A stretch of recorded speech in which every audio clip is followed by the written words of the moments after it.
All those great Motown musicians, composers, innovators, the MC5, the Stooges, the Corvette, the Mustang GT, the Caddy, the T-Bird, Camaro, Firebird, Trans Am. These were not just things, these were the stuff of dreams. They fire the imagination of the world. Here we are, Detroit 2009, the big three on life support, the still but barely beating heart of American manufacturing. Faced with this grim outlook, what does one do for some pulse-pounding action? Something to rival the illicit kick of midnight racing, the hard crunch of metal music. Where might two sophisticados such as Zamir and myself find the warmth of human companionship, a cold beverage properly served, and perhaps some shellfish? Smell the blood, sweat, and tears of Mortal Kombat. The arcane and brutal subterranean world of feather bowling. So, explain to me, I see a feather in the ground there. That's what they call feather bowling. right. You want to get close and you want to knock the other guy away if you can. Yeah, right. All right. And whoever is close, he's got a point. Same with bocce. I mean, were these originally played with cheeses? No. No. So they lied to me. Welcome to the Cadieux Cafe. On the outside, it looks normal enough. But like one of those anonymous warehouses in Thailand from a Jean-Claude Van Damme film, inside, it's a different story. The only place in the world where traditional feather bowling is played every day and night as well. Hell, it's even a profitable enterprise for owners Ron and Paul here. 5:15, you were packed out there. You're booked solid in these lanes months in advance. They're not all Belgians, so... Not anymore. And my grandparents were running it. It was strictly the Belgian community and a lot of their friends. And now the new generation, now we're doing music, live music, and we get families. But you're kind of straddling the generations here because you got the old dudes, and you kind of got the hipsters as well. At 10 o'clock on a weekend night when the band starts playing, it kind of morphs into a nightclub. And yet there's more. There's food, mussels and stuff cooked in beer. And we took some of my grandma's recipes. I mean, it makes no sense in the most wonderful way.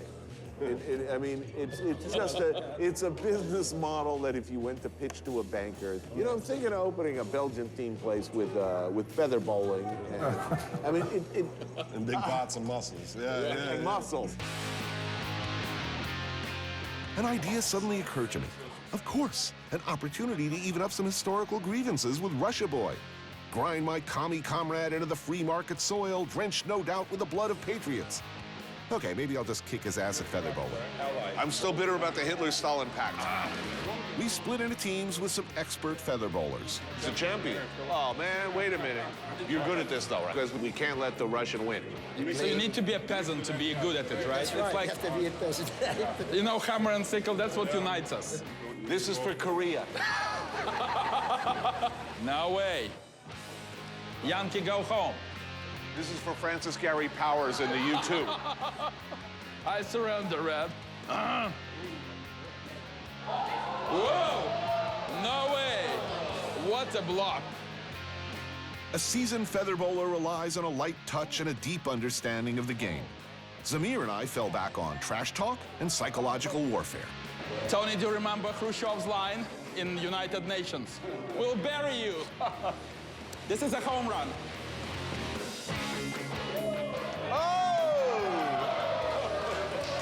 Don't mess with Russians. We have gas and oil. It defected. Zamir, this is for the massage in Uzbekistan. Inspired by equal parts patriotism and top physical conditioning, USA! USA! I smashed Zamir's hopes and dreams for feather bowl immortality like the Soviets smashed Polish and Hungarian aspirations for freedom. This is payback for cowering under my desk during the Cuban Missile Crisis as a second grader.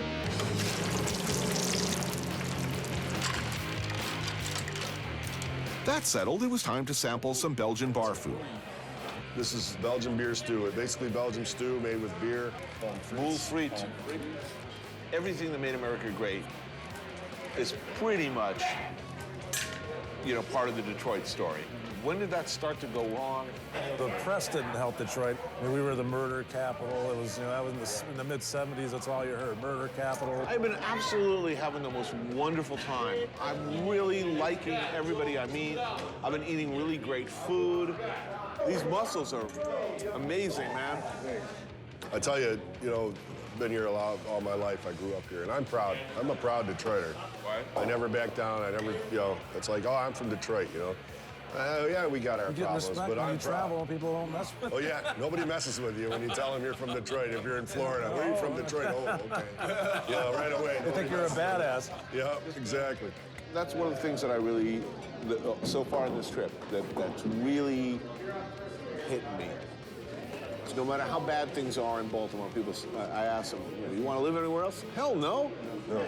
Hell no. Yeah, we just want it to be better. Yeah. We want to stay, but we want it to get We'd better. like it to be better, but we're not going anywhere. Right. Guys, thanks. The industrial age and the completion of the Erie Canal in the early 19th century brought good times and prosperity to Buffalo. The end of World War II was the start of a slow decline, still in evidence today. It would seem that no one told Nelson. This is the real deal, Tony. This is what Buffalo's all about. Working man's food, nothing pretentious about it. I had to admire the fervor and apparent craziness of his cause. I gave him a very hard time during his interview. Do you now, or have you ever known or associated with Natalie Merchant? No. Scarcely believing he was for real, that he could really think of no place better to take me and a TV crew than Buffalo in winter. Have you ever been arrested for a felony or a misdemeanor? No. Really? That counts against you. But no matter, I begin to see his point.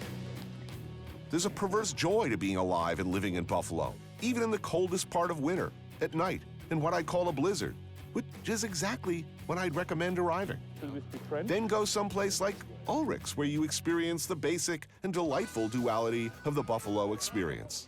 Cold and harsh outside, warm and hospitable inside. How long has this place been open? 1868. 140 years. Local beer, local characters, local food. You got your liver dumpling soup, Yeah, hits a spot after a cold walk through the snow, right?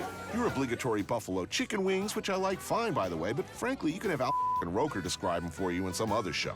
People may think that we're bored with it or we don't even eat it, but no, there are people that eat this twice a week. That's the real McCoy. This will definitely translate. One of the largest communities up here. The largest communities are definitely Italians and Polish, I would say. There's definitely a German community that's here, but it's kind of so assimilated, you almost forget about it. And then there's, of course, a lot of African Americans, a sizable Hispanic community. All lured by the promise of big steel. Yes. Re-energized with fine food and beer, Zamir and I retire to our chambers, ready to face the morning and whatever comes our way.